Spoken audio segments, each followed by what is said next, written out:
First and foremost, I want to give all praises, honor, and glory to Yahweh, Bahasham Yahweh Shai, Bahasham Recha Kodesh.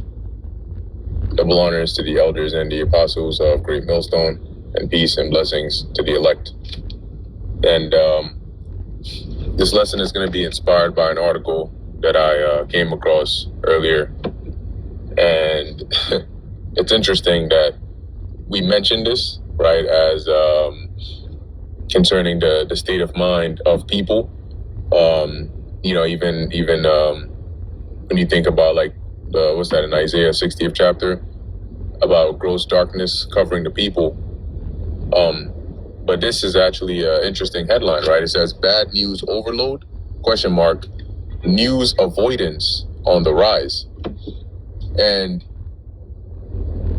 for a long period of time, even until today, you have people that when it comes to hearing the words of the Lord, they don't want to hear it, right? They actually try to avoid it. So whether it's like seeing the prophets on the highways and byways, or whether it's watching a video or even hearing about the scriptures or anything like that, a lot of people, it repels them, right? Like they want to go far away from it. They don't want to hear it.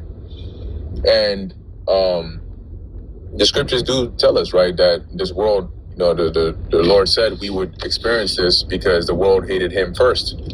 So when we speak and we go into the truth of the scriptures, because the deeds of the world are evil and the Lord testifies of it, and we speak in his name through his spirit, they hate us too. So that's there. But now what it is as per this article, you have people who are, a lot of people, actually a good percentage of them, are deliberately avoiding the news, right? Now, before, it wasn't really like that. I mean, before you had people that maybe they didn't watch the news because they didn't care or it just didn't matter. But now you have people that are actively are trying to avoid the news because of the things that are being reported.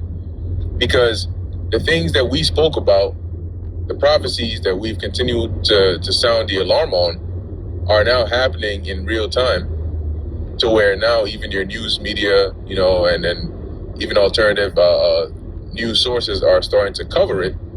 So it's starting to be spoken about more and more, and it's to the point that people don't want to hear it. They don't want to hear it for the sake of, as the article said, their mental health.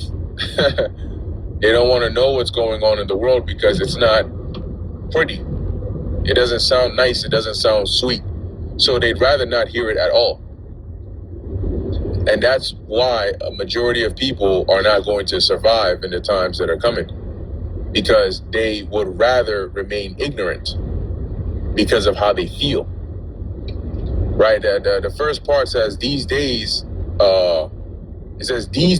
more than ever, it often feels like there's no end to bad news. That should actually click in your head and start to wonder, like, you know what? Yeah, the world has taken a turn for the worse. And it's only getting worse and worse. And now everything you hear and see is bad. It's like Genesis, the 6th chapter all over again, where the scriptures say that the earth was filled with violence. And the imagination, every imagination of man's heart was evil continually. And so that's the same thing all over again. And now people, they're saying, no, it's too much. I don't want to hear it. I don't want to wake up and be faced with news about death and destruction, and news about famines, and news warning about this and warning about that. And it just ruins their day. They don't like to hear it. But you do realize that just because you don't like, not knowing that there's a fire in the building does not mean there isn't a fire in the building, right? To put it like that. If you are saying, don't install any fire alarms because I don't like the sound of it in my house. It's too scary. It makes me think something bad is happening. What happens when there's a natural fire? How do you know when there's a natural fire? You don't. So people, for their feelings' sake, their so-called mental health sake, are sacrificing actual knowledge, actual information that is going to be crucial, because knowing what's actually happening in the world is very important. so you can be aware and make proper decisions, as opposed to getting caught off guard and finding out the hard way because you were supposed to avoid going out, right? Avoid going out. Salakia, 1 second. So, back to what I was saying. They're sacrificing that, and they don't realize, like, you maybe there was an announcement that went out that said, look, there's a dangerous animal in your area. Steer clear of these streets, steer clear of this area here, and then you just say, I turned off the news. I'm avoiding the news. I don't like to see anything on what's going on, so I'm just gonna live in my little bubble. And then you run into a freaking, a bear in the parking lot, and then you look around for help, and there's nobody there. And you're not sure what's going on. Wait, where's everybody? And why the hell is there a bear over here? And now it's like, shit, the bear is between your car and you. So do you turn around and try to book it, not realizing how fast bears actually are? Or how do you try to get it away from your car and then try to get in your car quick? So what do you do then? And then you realize that nobody was around because everybody else took heed to the warning and steered clear of the area. This is just an example I'm giving, but it highlights the point. So people think that by being oblivious to what's going on in the world, it's better for them. It's not. Okay, it's actually not. It's worse for you. And as is written in the book of Proverbs, the 22nd chapter, Proverbs 22:3, a prudent man foreseeth the evil and hideth himself, but the simple pass on and are punished. All right, thank you, boss. The simple pass on and are punished. And why is that? That's because the prudent man, how does he foresee the evil? He's paying attention. Right? The angel told Ezra, measured out the time diligently in itself. That is a sign of prudence because it requires you to pay attention. So you may know, okay, all right, this is the time, this is happening here, okay, so I need to make better decisions, right? I can't just go around doing whatever I want to do because, it's dangerous out here, right? Knowing what's going on with, at least when the conflict was hot, right, with the Iran war, which is going to pick back up. There's going to be another escalation at some point, all right? This is just temporary. But knowing, okay, how does this affect everything else that eventually ties back to your life is important because then you make better decisions. Okay, should I really go out to this place right now and waste gas if I don't have to, knowing that gas prices are rising or that they're going to rise even more because of what's happening in the world? Or, hey, based on what's happening in the world, it looks like, it's going to get worse, right? It looks like it's going to eventually, if we're not careful, which it doesn't matter if you're careful or not. Prophecy is prophecy. But eventually it's going to pick up. And these things are important to know. But as the scripture said, the simple pass on and are what? Punished. Okay? They are punished for their lack of prudence and their lack of information. They make bad decisions. You need information to make good decisions, right? To reason about things in the right way. So I found it very interesting that it's like I said, we mentioned this, but now it's actually being published in an article that this is an actual thing. This is an active thing. People are actively seeking to avoid the news. They're seeking to avoid being informed about what's going on in the world. And you hear it when you talk to people. There are people that actually open up their mouths and say it. It says, in the age of social media and constant exposure to news, doom scrolling can take a heavy toll on people's mental well-being. As a consequence, more and more people actively try to avoid the news or at least limit their exposure to it. Do you know why the news is there? I mean, the concept of it, that is, right? Putting aside like the media, propaganda, perception, deception by these elites and all that, but generally speaking, the news and announcements, and these are there to keep you informed. Now, if that's not really needed or necessary, why do you think that people for generations have some form of a concept or idea of this? In different civilizations, different time periods, they all have some form of news, some form of way to stay alert, and to stay in the loop as to what's going on in the world. Why do you think they had that? Right? Why do you think that was necessary for all these years? But this generation, nah, it's too scary. I don't want to hear that. It's gonna ruin my day. And so, what are you gonna do when it actually happens?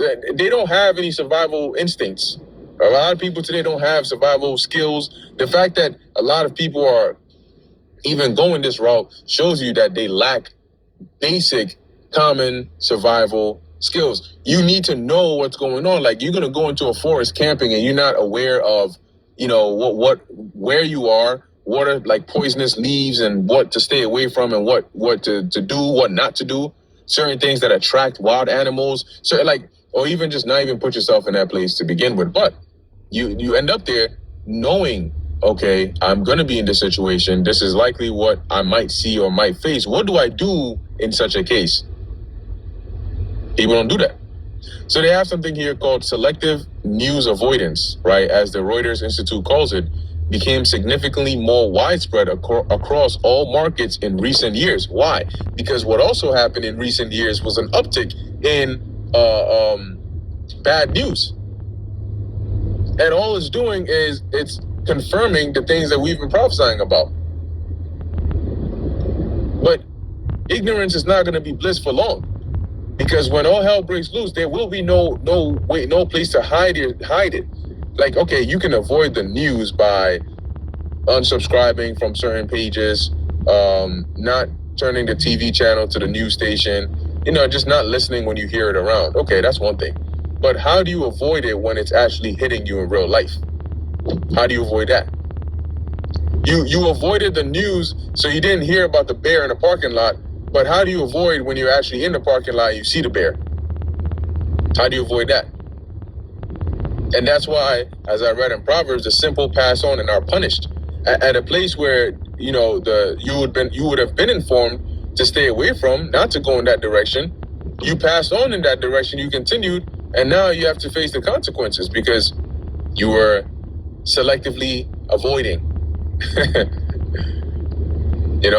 And it also mentions in Sirach 5:15, right? Be not ignorant of anything in any matter, right? Anything in the small or great matter. So us, especially in these times that are more dangerous than ever, knowing that the Lord is working in these times, we got to watch. We got to be like watchmen. We got to be like hawks, looking for every little thing that we can see that's related to prophecy, and pay attention and report on it. That's our job. But if we're reporting and you're not trying to hear it, that's going to affect you.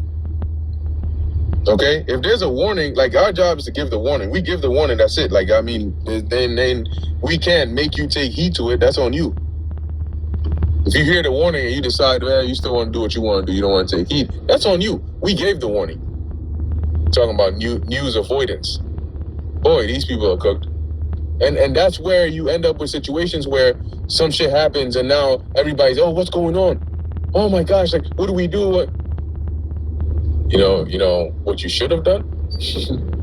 What you should have done was not avoid the news, was not avoid the truth, was not avoid the warnings. That's what you should have done, but it's too late. By the time you start to seek, what's that in 2nd Ezra, the 5th chapter?